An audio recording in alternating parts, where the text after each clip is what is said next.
Hello, everybody. Wanted to touch base with you guys. It's been a little while. Been a little under the weather, have things going on. I've got a bunch of little ones in the house, so things get crazy really quickly around here.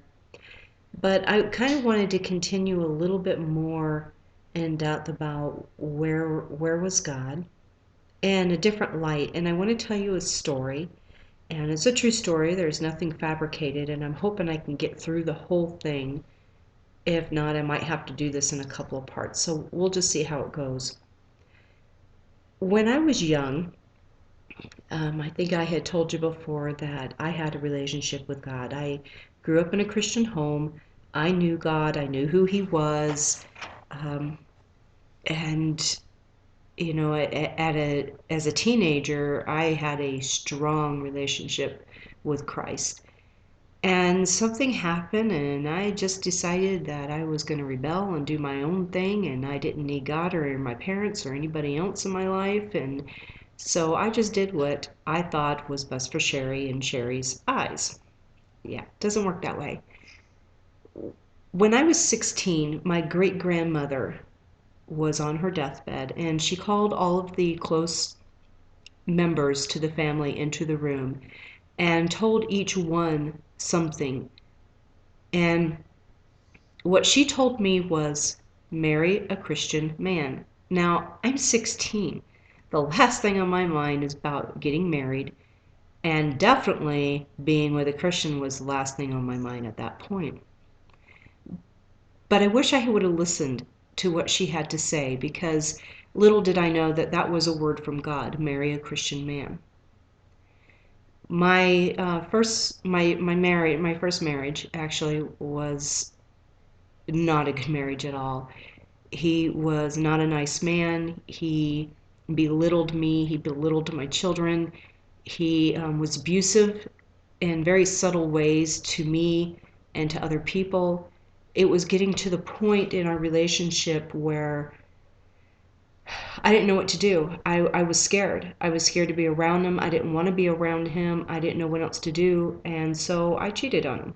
It was the only way I could make him understand that there was something wrong with our marriage. Because every time I brought it up, he kept saying, there ain't nothing wrong with our marriage. We don't need any help.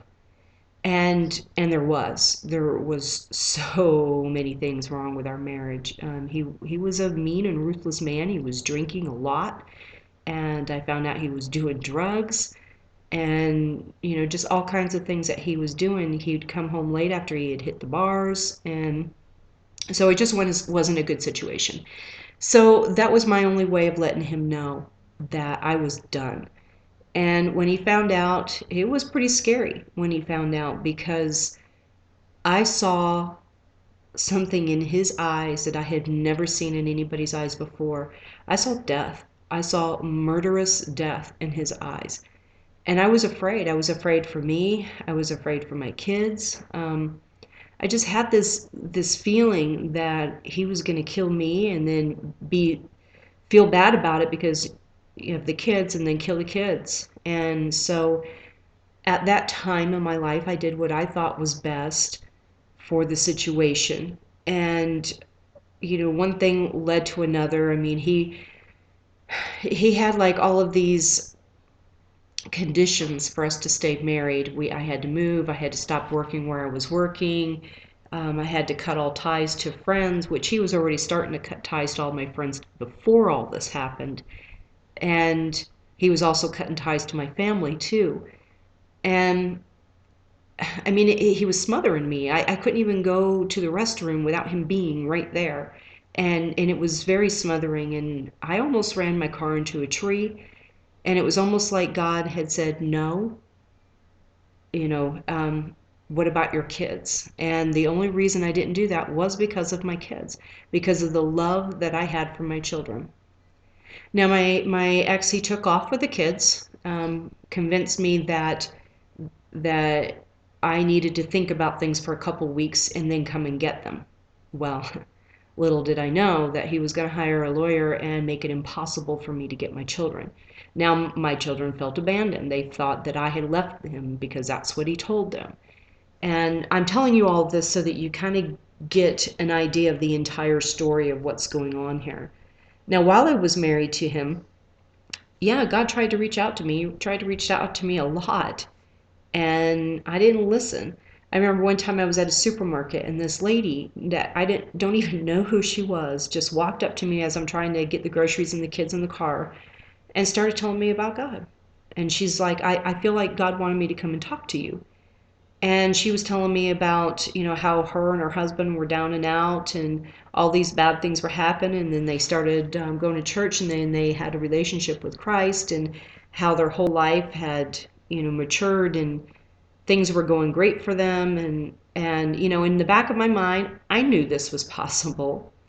I know and I knew all that God could do for you if you just got rid of the earthly life that you were living, and followed him and did his will.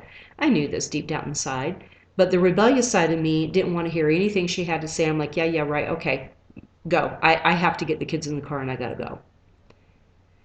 That was God speaking to me. And there were many other things that he did to speak to me. And after we had broken up, the person I had the relationship with while I was married, I ended up with that person. I was so in love with this person. I thought this person was it. I would have done anything and everything for this person. And I had, in my mind's eye, he was far from being a Christian man, as my great grandmother had asked. And, but I thought I could bring him to Christ. I was like, okay, well, I'll have this relationship, and eventually I'll just bring him to Christ, and that's how this will go. And it doesn't work that way. It really doesn't. And so one summer I had the kids. There was only a couple of summers I had the kids because my ex, he pretty much literally kidnapped them for years. I mean, there were times he moved and he never told me where I was. I would call, he wouldn't answer the phone. I would send presents, they would never get them. The presents that they did get, the kids would find them smashed in the morning. Just all kinds of mean and evil things that would happen to these poor kids. He would force my kids to not call me mom. They had to call me by my name. I mean, just all kinds of mean things that he did like that, just to have control over me. It wasn't even about the kids. It was just to hurt me is what he was doing. So here I am. I've got the kids. I'm in this relationship with this guy. We're going to 4th of July, and we went to this park. I had been going to this park for many years. Even when I was pregnant with two of the kids, I was going there. And for some reason, this one time that I went, now remember, this is 4th of July. People are drunk, and we're going, and I see this guy dressed as Christ carrying this big old giant wooden cross. And people were spitting at him, throwing beer, tops to him, beer bottle tops to him, yelling at him, telling him to leave. Just swearing at him. I mean, it was unreal the way that these people were treating him.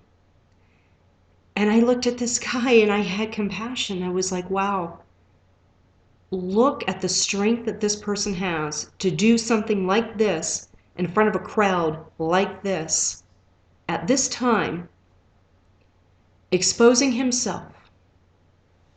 And then I started thinking about, wow, it was even worse when Christ was carrying the cross.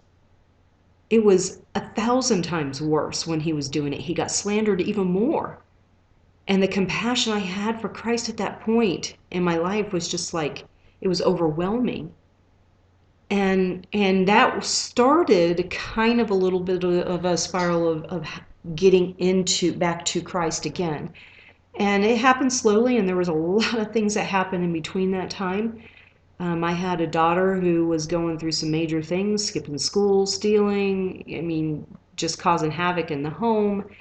Then come to find out that the person that I was with, that I had loved so much and thought was the best person in the world, was molesting my daughter, and had been for a while. I was a struggling mom. I was working 2 jobs and going to college at the same time. I blame myself for this happening because I wasn't there as often as I should have been. But I got out of that relationship, spent a long time of not having any relationships at all. And through time, now we're talking 10 plus years at this point, okay? Just, from the time that I had seen that last bit, I would go to a church, God would introduce me to people who were Christians, and everything he could do to remind me that he was there, he did. But I didn't want to listen. I didn't want to hear him. They were subtle ways. And it wasn't until after everything had happened that I realized God was calling me and I wasn't listening to him. So finally I meet this guy, and we started dating, and we dated 2 years before we got married. And there was just, when I first met him, I met him online of all places because I was busy. I didn't have time to go places and meet guys, and I wanted to be sure this time. I didn't want to get into the mess and be hurt like I was before. I had a criteria, and I made my criteria so high that I knew that God would have never made a man like that. And boy, did God laugh at me. He made a man that met every single thing on my criteria. And we dated and we talked a lot. And one of the things that we talked about was God. Even though both of us at that point in time were not living the life that we should have lived, and we both had a background of Christ. We had both had a really strong relationship with Christ. At one point, he told me he thought he was supposed to be a minister. Well, I had been called into the ministry at a young age too. And I was just like, wow. And it kept coming back in my mind of what my great-grandmother said, marry a Christian man. Well, one day we were sitting there talking, and he was telling me the story about when he got saved. He was far from it. He was a drug addict, and all kinds of different things were going on with him. His mother abused him. He did not have a great life at all. And he started going to this church where I was living at that time. And he told me that he went with this drama. He was invited to this drama. He went. He saw his life unfolded in front of the stage. And then he started telling me about how he got involved in the drama team. And then he told me, well, one year I dressed up as Christ and carried a cross on 4th of July. My mouth flew open. I was like, what? Now, mind you, I had been to that same place years before and years after. Every single year I would go there. And not once, there was only one time I saw someone do that. And that was the year that I needed to feel the compassion for Christ. So this is how God works. He gave me compassion for the man I was going to marry probably 10 years before I had even met him. That's how God works. Even when you think he's not with you, he is with you all the time. Isaiah 41:10 says, fear not, for I am with you. Be not dismayed, for I am your God. I will strengthen you. I will help you. I will uphold you with my righteous right hand. Romans 8:38 through 39, for I am sure that neither death nor life, nor angels nor rulers, nor things present, nor things to come, nor powers, nor height, nor depth, nor anything else in all creation will be able to separate us from the love of God in Christ Jesus our Lord. So needless to say, we got married, and things were rough in the beginning because we weren't living the Christian life that we should have lived. But God sent us down a road, and now we are very faithful to Christ, and we do everything we possibly can, but we're human, we mess up from time to time. But my point is when you're in the storm, you can't see what God is doing outside that storm. You can't tell the restoration that he's about to give you.